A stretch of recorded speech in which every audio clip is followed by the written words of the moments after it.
AIMIM chief Asaduddin Owaisi ने BJP पर जमकर हमला बोला।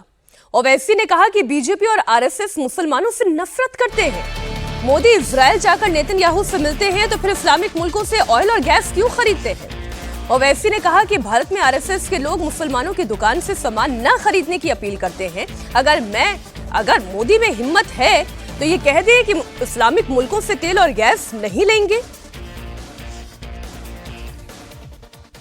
संघ परिवार की तंजीम को पिक्चर को देखे जाके ये लोग पिक्चर को देख के पिक्चर देखने के बाद उन्होंने पिक्चर देखने वालों से कसम खिलाई कि कसम खाओ हम मुसलमानों का कुछ नहीं लेंगे। अब तुम तेल कहीं क्यों ले रहे, गैस क्यों ले रहे तुम? बोलो हम नहीं लेंगे कतर का गैस, बोलो तुम हम सऊदीया का पेट्रोल नहीं लेंगे, बोलो तुम यूएई का इन्वेस्टमेंट हम नहीं चाहेंगे गुजरात में। सऊदी अरब, कतर, यूएई, कुवैत से हमारे एलपीजी आता है और ये संघ परिवार वाले मुंबई के थिएटर में बैठ के बोल रहे नहीं नहीं हम मुसलमानों से कुछ नहीं लेंगे। अब 11 साल के बाद अब मोदी जी बोल रहे हैं अल्जीरिया, कनाडा, नॉर्वे से हम देखेंगे। मेरे अजीज दोस्तों और बुजुर्गों, और गैस की किल्लत पैदा होगी और पेट्रोल की किल्लत पैदा होगी, देखना आप। अरे आंखें खोलो नफरत करने वालों, तबाही और बर्बादी के बादल नजर आ रहे हैं।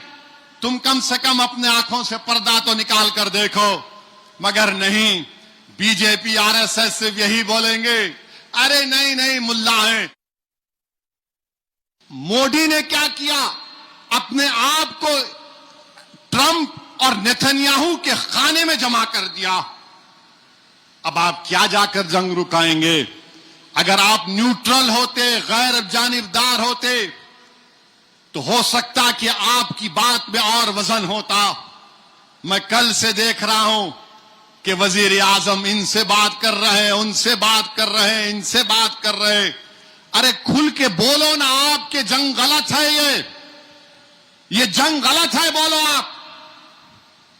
अरे तुमको अगर ईरान से मोहब्बत नहीं है, कतर से, सऊदी अरब से, बहरीन से, कुवैत से मोहब्बत नहीं, तो कम से कम वो भारत के 1 करोड़ लोग जो दुबई, अबू धाबी, रासल खैमा, शारजा, दोहा, कुवैत, बहरीन, सऊदी अरब में 1 करोड़ लोग भारत के काम करते हैं। इस देश का 50% फॉरेन एक्सचेंज वो लोग कमा के भी जाते।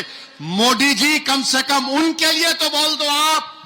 अरे आखिर क्या वजह है बीजेपी आरएसएस वालों, तुमको देश के उन गरीबों से मोहब्बत नहीं जो अपना घर बार छोड़कर पैसा कमाकर देश को भी जाते हैं, मगर आप ट्रंप और नेतन्याहू के लैला और मजनू बने हुए। अब ये जो लैला मजनू वाली बात असदुद्दीन ओवैसी कह रहे हैं, मैं उन्हीं से ये पूछती हूँ राहुल जी, क्या वो तमाम बातें जो यहाँ पर खड़े होकर कह रहे हैं, ईरान के हितैषी बनकर कह रहे हैं, यही बात वो कतर में, ओमान में, बहरीन में, सऊदी अरब में जाकर कह सकते हैं? और वो ये क्यों झूठ परोस रहे हैं? अगर नेतन्याहू से मुलाकात करते हैं प्रधानमंत्री नरेंद्र मोदी, तो क्या वो अली खामेनेई से मुलाकात नहीं करते हैं? क्या उनकी तस्वीरें नहीं आई थी? देखिए, ईरान को तो कोई प्रॉब्लम नहीं है भारत से। ईरान तो उन 4 देशों में भारत को शामिल करता है जिन 4 देशों को उसने अलाउ किया अपने टैंकर्स वहाँ से ले जाने के लिए। उसमें पाकिस्तान है, रशिया है, ये चाइना है और इंडिया है। इन्हीं लोगों को 4 को अलाउ किया ना उसने, तो ईरान को कोई प्रॉब्लम नहीं। ईरान तो हमें दोस्त मानता है। अब ओवैसी साहब को अपनी कॉन्स्टिट्यूंसी को एड्रेस करना है, इसलिए वो ये सारी बातें कर रहे हैं। आरएसएस ने कभी नहीं कहा कि आप मुसलमानों की दुकानों से सामान नहीं खरीदें। हिंदूवादी कुछ लोगों ने जरूर कहा, जो अति हिंदूवादी हैं उन्होंने जरूर कहा, लेकिन आरएसएस ने कट्टरपंथ की कहा नहीं है। और दूसरा मैं देखिए, और ये भी बात हमें समझनी चाहिए कि ऐसा नहीं है कि जो गल्फ कंट्रीज हैं वो हमारे, अगर वहाँ पर 90,000 या 1 करोड़ लोग, 90 लाख या 1 करोड़ लोग हैं तो कोई एहसान है।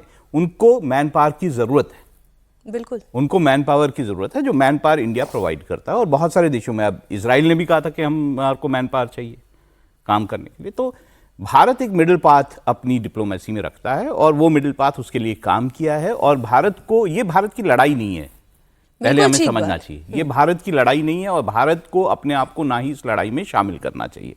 भारत जो अपने देश के हित में काम करना चाहिए वो सरकार इस वक्त कर रही है।